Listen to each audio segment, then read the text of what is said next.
the finale, there just seemed to be a lot of carnage, and I had a sneaky suspicion that there was some issue with Hunter Lawrence's back, potentially maybe an ACL, MCL, something like that in his leg, but mainly a slip disc, a herniated disc, something of the sort. And Honda has said that, yeah, he's out, he's got some back problems, and I bet that this has been lingering throughout the outdoor nationals when he crashed at Redbud.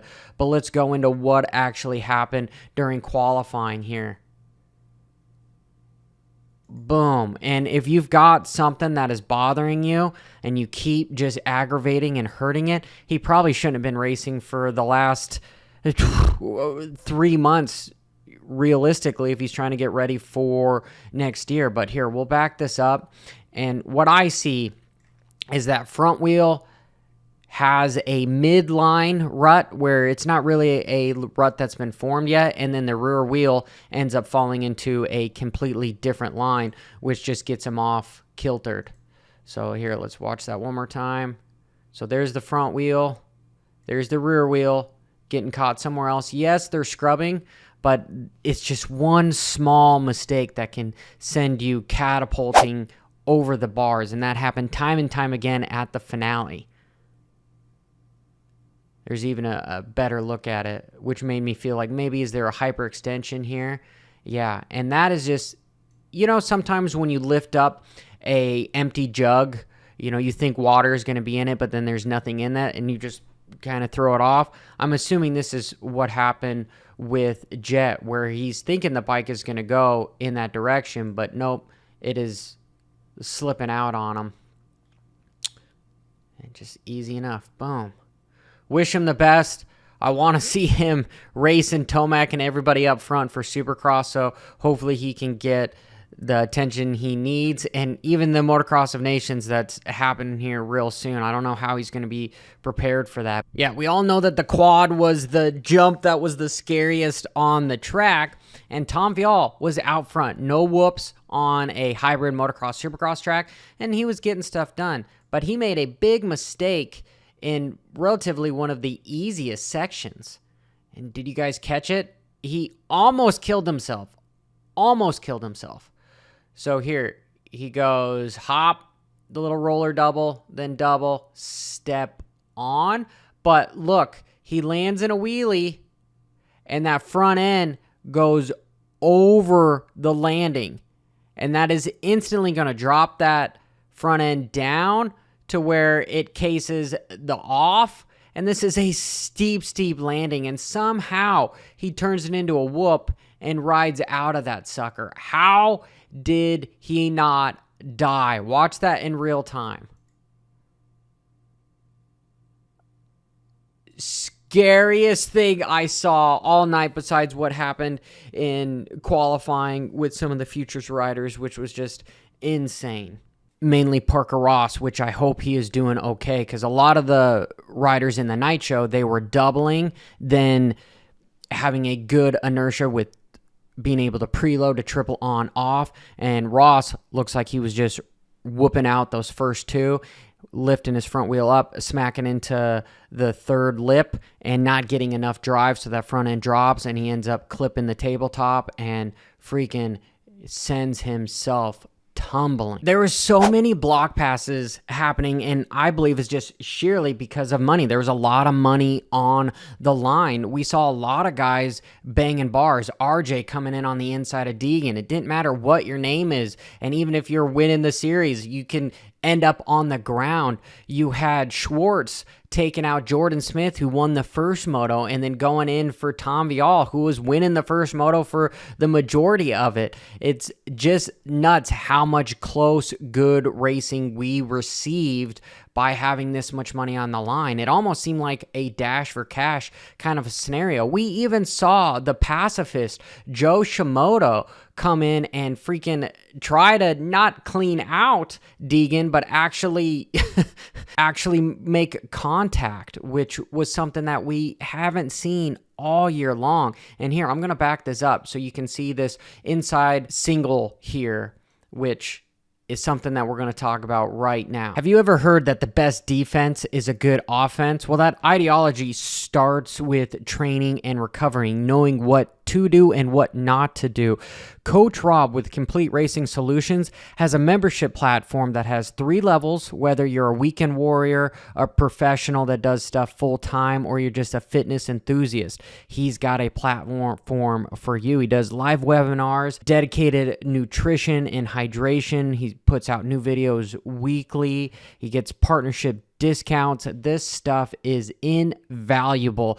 I can attest that my VO2 max has gone up 5 since I started working with Coach Rob.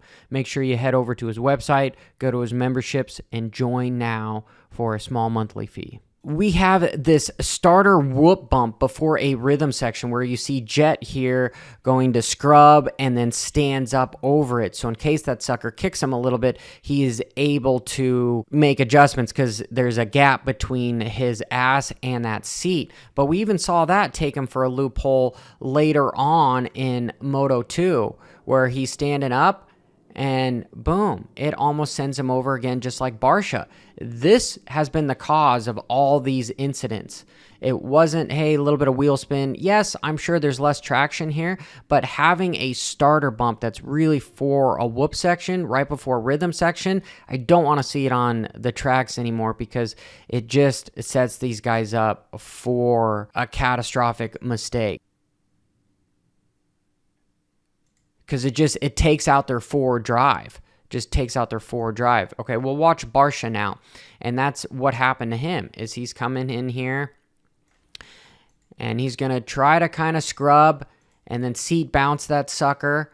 And he just doesn't get enough lift. When you seat bounce, the bike isn't going to stay up forever. Like, you are going to get a little bit of a kickback, especially if you're coming off something that is a steep incline. If it's got a fairly different incline, you won't get as much of a bounce, but these rhythm sections are almost 90 degrees, right? So it's going to pop them up and get that ass in to bring the front wheel down. And if you don't have just the perfect amount of speed to where that front end is going to land on the downside, which is what happened to Barcia here, that front wheel is going to case and you're going to go down hard. If he was just a little bit faster, it wouldn't happen. But also, if there wasn't that starter bump in front of him, it would have been no question that he would have had the speed. It just unweights the motorcycle and then sets him up to get kicked more aggressively. We'll watch even Kenny, because Kenny was one of the riders that was doing it successfully from sitting down. So watch him. And notice, it's once he stands up, it's dropping that front wheel. So boom, he stands straight up, does it beautifully, but that front end is starting to drop. Where if he had a little bit less speed, boom, would have done the same thing as Barcia. Scary part of the track. The two scariest part of the tracks was this, and then that quad on the other section. I really think Jet has Kenny on his mind because in relatively the easiest part of the track, which is just a double step over, then triple, look, he over jumps it as you've got Roczen catching him. This is the first time we've been seeing some of the mistakes from Jet being pressured. In motocross, Sexton was kind of able to get close to him, but Jet was always faster. Here, you've got Kenny, who sometimes can be the fastest guy on a supercross track. So over jumping something like that is uncandid for a rider of Jet's caliber. So I'm really interested to see what this next year's Supercross season is going to be like with the return of Tomac and everybody switching brands and having both Lawrence brothers on a HRC Honda. It was the year of the rookies between Deegan and Jet in both classes. We had the privy of watching history, which was incredible. And last, I'm going to go out on a limb here, no pun intended, that Sexton ended up dragging his rear brake foot that ended up taking him down in the sand. I don't think he got cross-rutted or anything. Yes, the way the rut was difficult because do you see how they're coming off of the berm and then they've got to adjust their body language? Yeah, Pretty gnarly and intense, but look at how deep this is in the sand. And so when they're leaned over scrubbing, it's going to catch stuff. And I really think that it caught his inside foot. And it's just a break for him. Like, watch. Do you see all this sand poof up? Like all this roost? That was his foot. That rut was too deep. He was too far leaned over. Look at that. He's leaned over, scrubbing it, and that foot catches. Dang, it sucks because this stuff always happens to Sexton, especially when he's out front. The guy cannot get a break. Hopefully, KTM can stop the curse of crashing out front for him. Appreciate all you guys. Stay tuned for more. Hit that subscribe and like button. I got videos planned tomorrow and later on this week. Keep it WFO.